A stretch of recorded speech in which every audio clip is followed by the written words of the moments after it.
everyone. Welcome to co-production between WION and Voice of America. I'm Susan Tehrani coming to you live from New York City. Let's start with our top story. Well, for the first time, the leaders of Japan, South Korea, and the United States are holding a trilateral summit. The leaders will meet at Camp David, the traditional presidential retreat. They're expected to discuss increasing security ties and a plan by Japan to start releasing treated wastewater from the Fukushima nuclear plant as early as the end of August. Henry Ridgwell reports from Tokyo. More than 1,000 giant tanks surround the wrecked Fukushima Daiichi nuclear plant, holding more than 1.3 million metric tons of wastewater used to cool the reactors. Most radioactive contaminants have been removed, but the water still contains the radioactive element tritium, explains American scientist Paul Dickman, an advisor to the Japanese government. It is natural. It's in everything we eat, drink, and breathe, actually. Anything that has water in it has tritium in it. So all nuclear reactors produce, as a byproduct, small amounts of tritium. And the way that you deal with this, and we have constantly, is to discharge this either through evaporation into the air or discharge it into a water body, particularly if you're by the sea. Japan plans to release the wastewater over several years, diluting the tritium concentration until the water quality exceeds drinking water standards. The plan was approved by the International Atomic Energy Agency last month, but it has provoked anger from some environmental groups. Fishing communities, like those at Tokyo's Tsukiji fish market, also fear their livelihoods will be hit. The Japanese brand will decline. People will ask, is it being properly checked? I'm worried about how other countries see it. I think there are harmful rumors in Japan. The majority of scientists say the plan is safe, but some of Japan's neighbours, especially China, have strongly criticised the move, imposing restrictions on Japanese seafood imports. Our opposition to Japan's ocean discharge plan and the relevant measures we are taking are well grounded. Nuclear power stations across the world, including many in China, constantly dispose of tritium into the sea. Beijing does not publish figures of how much it releases into the oceans. So there is a point of hypocrisy here. You know, they're accusing Japanese of doing what they do. The regulatory authorities, both in Korea and China, who I think are pretty good, were quiet. They were silent on this, and yet they are authorizing their own companies and their own reactors to discharge into the sea every day. Meanwhile, Japan is conducting a public communications campaign through animated films and advertising, even live streaming a video of fish living in a tank of treated wastewater. Here in Tokyo's giant Tsukiji fish market, the stallholders are confident over the safety of their seafood. But this isn't just about science. Japan is in a political and public relations battle with some of its biggest Asian buyers. Henry Ridgwell for VOA News, Tokyo. Joining us now with additional analysis is VOA's Jessica Stone. She's live at the White House. Hi, Jessica. Great to see you. Can you tell us how this trilateral alliance of South Korea, Japan, and the United States evolved? And ultimately, what's on the agenda for this summit? Well, as you mentioned, this is the first time that President Biden is welcoming any foreign leaders to Camp David. And of course, it's a location that has particular significance with respect to foreign affairs. You'll recall the Middle East peace deal announced there by Jimmy Carter in the 1970s. This is also the first time that these three leaders in particular are holding a standalone summit anywhere. They've typically been meeting on the sidelines of bigger summits thus far. So that also is significant. And national security and as well as economic prosperity are both on the agenda. You think of North Korea being number one.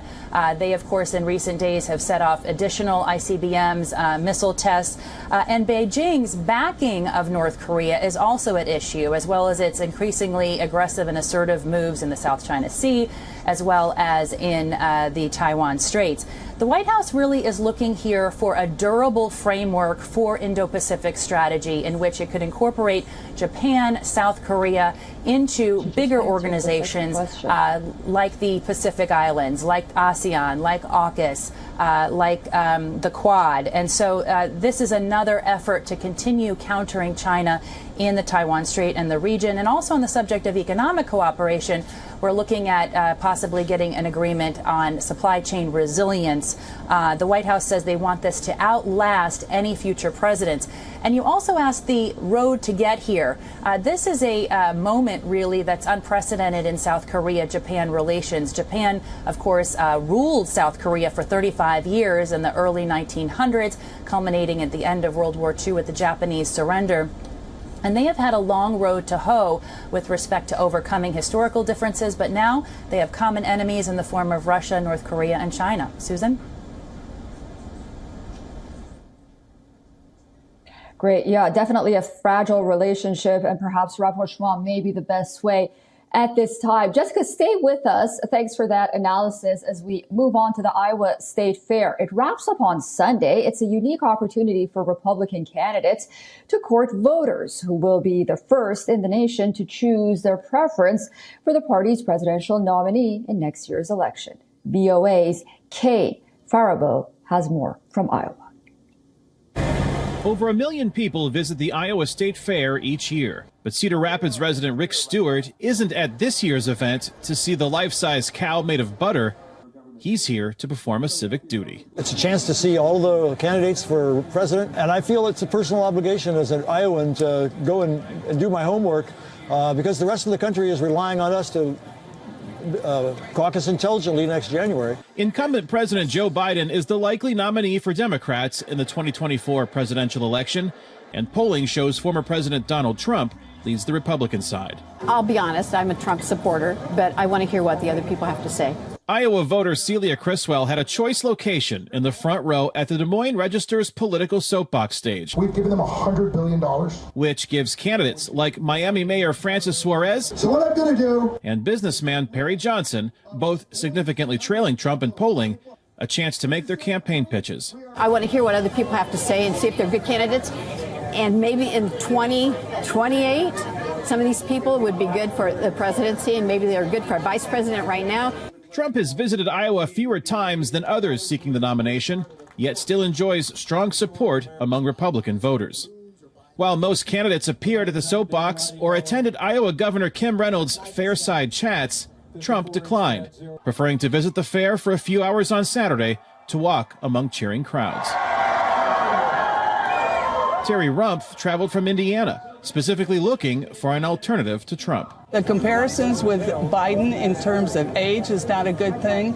Plus, he's got so much baggage. I don't want all the, riots in the streets for 4 more years. Stewart, meanwhile, has doubts about Trump being able to defeat Biden. That's the goal. We want to win the general election. The best candidate that has a chance of doing that should be our nominee. And is Trump that candidate? I do not believe he is.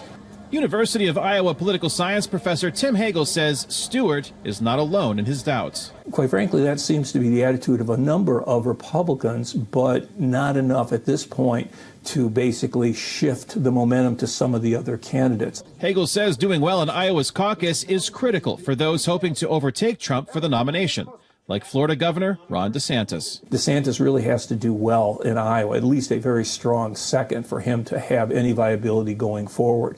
But for Trump, if he wins, and especially if he wins big in Iowa, then yeah, probably this time around it portend that he's going to get the nomination. Stewart says he's not ready to settle on a candidate. I believe that every Republican candidate that I've seen so far could beat Biden, and that would be good for me. But I'm not going to pick a favorite until I've seen them all. Voters cast ballots in the Iowa caucus on January 15th. Kane Fairbaugh, VOA News, Des Moines, Iowa. VOA's Jessica Stone is still with us live from the White House. Jessica, next Wednesday, we'll see the first Republican television primary debate for the candidates. It comes the same week that the leading candidate, Donald Trump, and 18 other defendants must surrender at the Fulton County Jail to be booked on charges allegedly connected to a conspiracy to commit election fraud. What is the Trump team saying?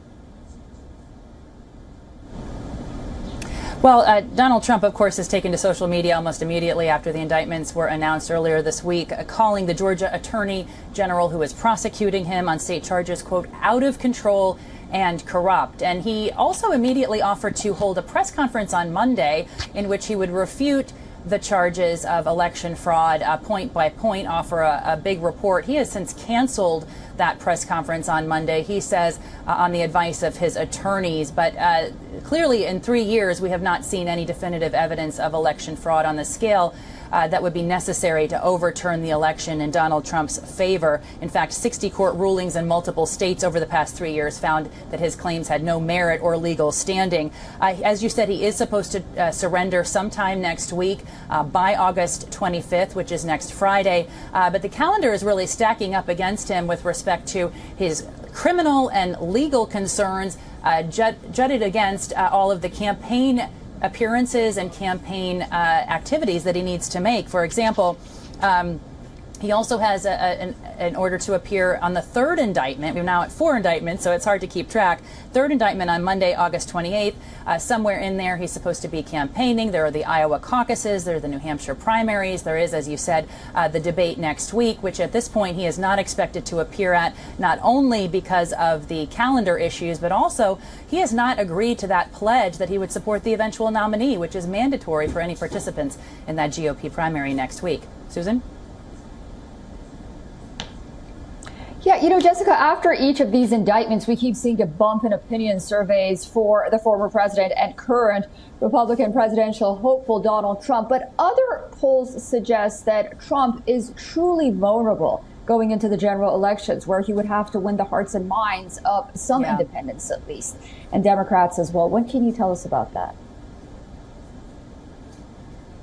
Yeah, there's a growing dichotomy, right, where we're seeing polling continue to support this presidential nominee. He's still leading this presidential candidate, not nominee.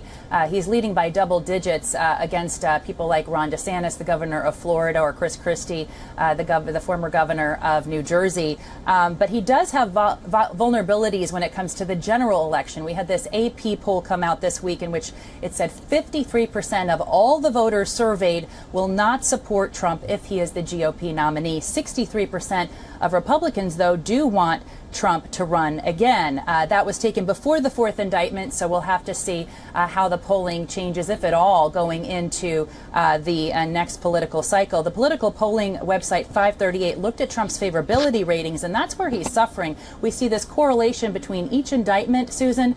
Each indictment, his favorability rating overall is going down. Obviously, that could affect him in a general election, and that's what we're watching.